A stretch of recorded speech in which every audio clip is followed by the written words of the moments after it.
Thank you, Mike. It's very intimidating to speak right after Lord David.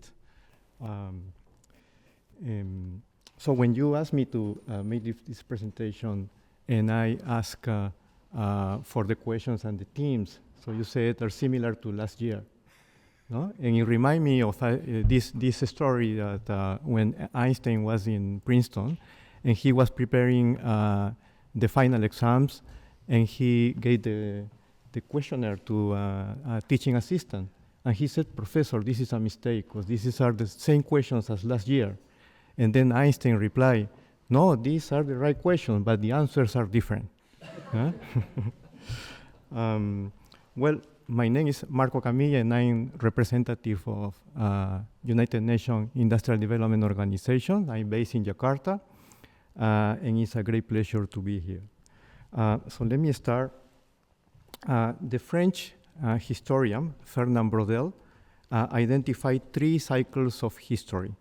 The shortest is the day-to-day flow of events known as the fireflies. This is followed by the paradigm shift, that events that take place. Oh, thank you. Take place over several decades, and the longue durée, that are events that chase everything over centuries. And I don't know why the author decided to keep longue durée in French. Yeah? So this is long duration or long term. Sorry, Mark, it's not Amy in the room, so you'll have to speak up a little bit. Yeah, okay. So we are now witnessing 3 longue durée events: the arrival of artificial intelligence, the remaking of a new multilateral order, and the global geopolitical friction among large economies, the US, China, and Europe. So where are Southeast Asian industrial policies against this backdrop? I will describe how Southeast Asia is being affected by twin shocks. These are China's dominance of supply chains and the US tariff and transshipment charges. Then I will explain the 3 policy tools that are being used by countries in the region. And finally, I will comment on the policy space for Southeast Asian developing countries. So first, on Asia Pacific. The population of Southeast Asia is 700 million people, about 8.5% of the world's total population. So Western Europe is 200 million people. The Asia Pacific, a vast region, sometimes is viewed as too large to be a single area. Includes East Asia, is Japan, including Japan and South Korea, Singapore, Southeast Asia, Indonesia, Thailand, Malaysia, South Asia, India, Pakistan, Bangladesh, Central Asia, all the Tajikistan, Uzbekistan, Turkmenistan, and Oceania, that's New Zealand and Australia. But sometimes it also includes Russia and some Arab states. So in Asian Development Bank or the United Nations Economic Commission for Asia Pacific includes Russia and includes Qatar, Kuwait, and Saudi Arabia. Russia, of course, Russia doesn't want to be called an Asian country, but this is another discussion. So once mainly defined this Asia-Pacific region by rapid economic growth and manufacturing strength is now set to make up to 40% of global GDP by 2040. And my focus today will be on Southeast Asia with references to other countries as necessary.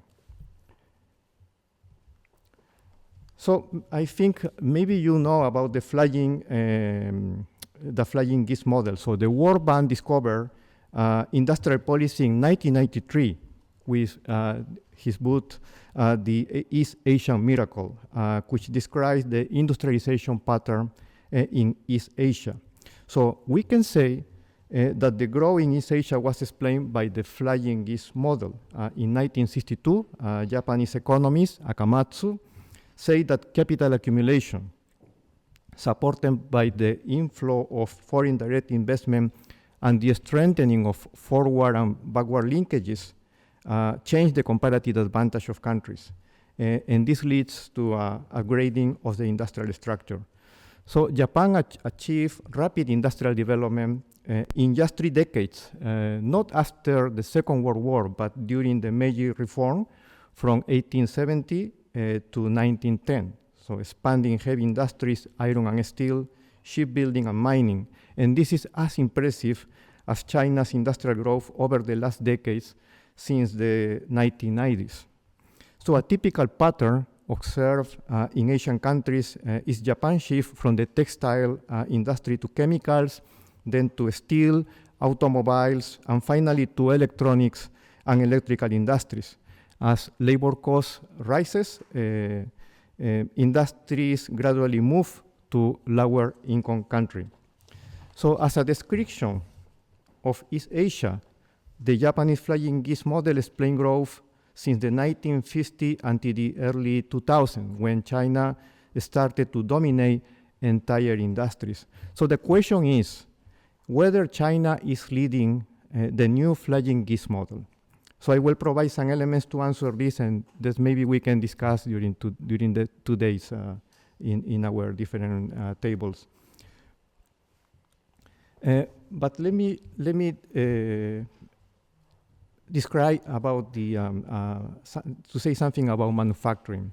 UNIDO, as the global custodian of global industrial statistics, defines manufacturing value added as the total output of the manufacturing sector minus the cost of intermediate inputs used in production.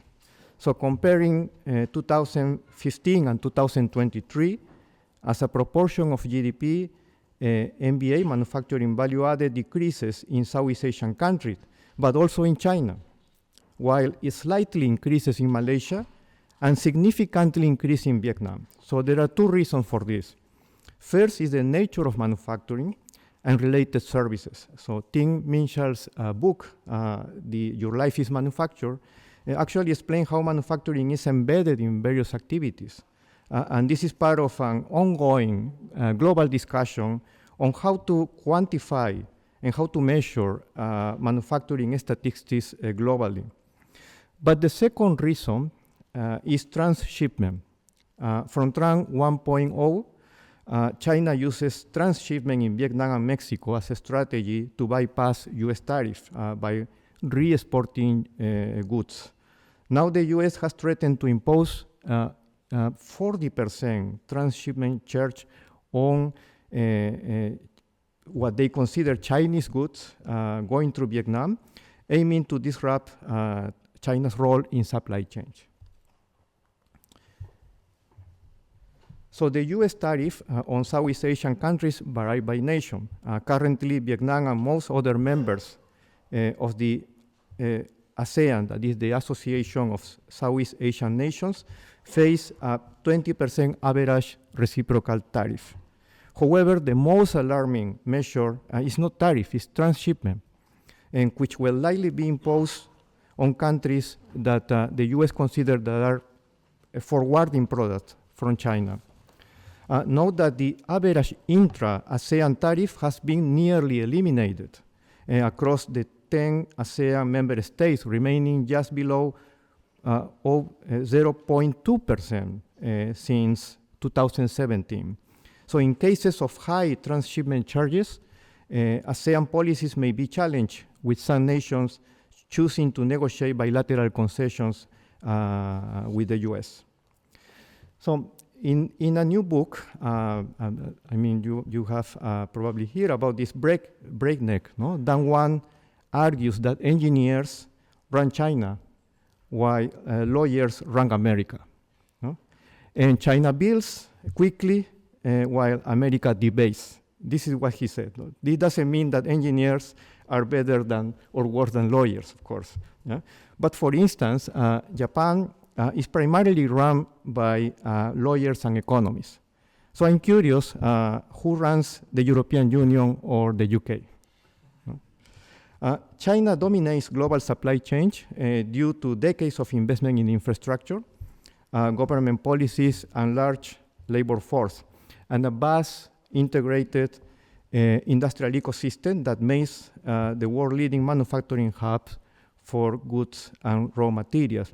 But diversification efforts are underway, and we see Chinese companies transferring production to lower income countries, such as garments to Bangladesh, light manufacturing to Ethiopia, and others. So we see a Chinese flying geese in the making.